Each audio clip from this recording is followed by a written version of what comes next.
Berbicara masalah narkotika sepertinya tidak ada habisnya dan itu bisa menjerat siapa saja, termasuk keluarga pejabat sekalipun. Tak hanya itu, orang asing banyak terlibat kasus narkoba di Bali.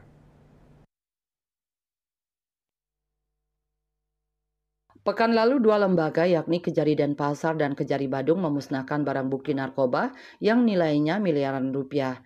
Kejari Denpasar membakar barang bukti dari 197 berkas perkara yang sudah diputus dan berkekuatan hukum tetap periode Juli 2024 hingga November 2024. Dari jumlah barang bukti tersebut adalah 160 perkara tindak pidana narkotika. Lebih spesifik, perkara sabu-sabu dengan barang bukti 3.247,22, ekstasi 12.801 gram, ganja 4.957,65 gram, cairan narkotika 18 buah, obat kuat 4.792 butir tablet, tembakau sintetis 31,33 gram. Sedangkan Kejari Badung memusnahkan barang bukti narkoba senilai 4,4 miliar rupiah. Rinciannya tindak pidana narkotika sebanyak 85 perkara, secara spesifik ganja sebanyak 7.483,99 gram, tembakau sintetis 607,77 gram, ekstasi 1.206,23 gram, sabu-sabu 1.929.911 gram, kokain 68,53 gram, MDMA 11,46 gram, psikotropika erimia 112,32 gram. Di Pengadilan Negeri Denpasar, perkara narkoba memang saat ini masih mendominasi. Sebagaimana disampaikan Jubir PN Denpasar yang mewilayahi Denpasar dan Badung, Gede Putra Astawa, tahun ini persisnya 1 Januari 2024 hingga 15 November 2024 perkara narkoba yang masuk pengadilan mencapai 579 perkara.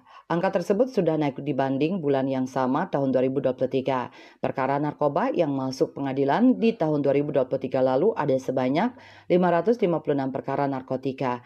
Jadi di tahun 2024 yang masih ada sisa 1,5 bulan, masih berpeluang ada perkara narkotika masuk ke meja hijau. Sebagaimana data yang diterima dari PN Denpasar, rincian perkara narkoba paling banyak masuk pada bulan Agustus 2024 yakni 77 perkara, lalu Mei 71 perkara, dan Oktober 70 perkara.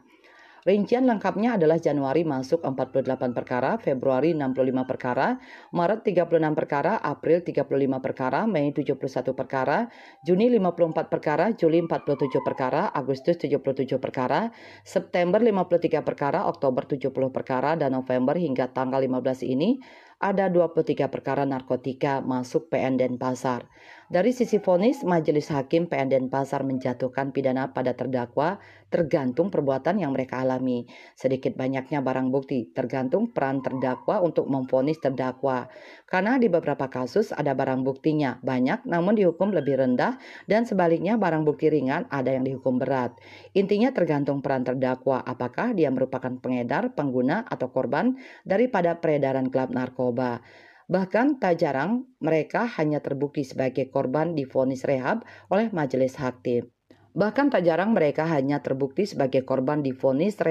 majelis hakim.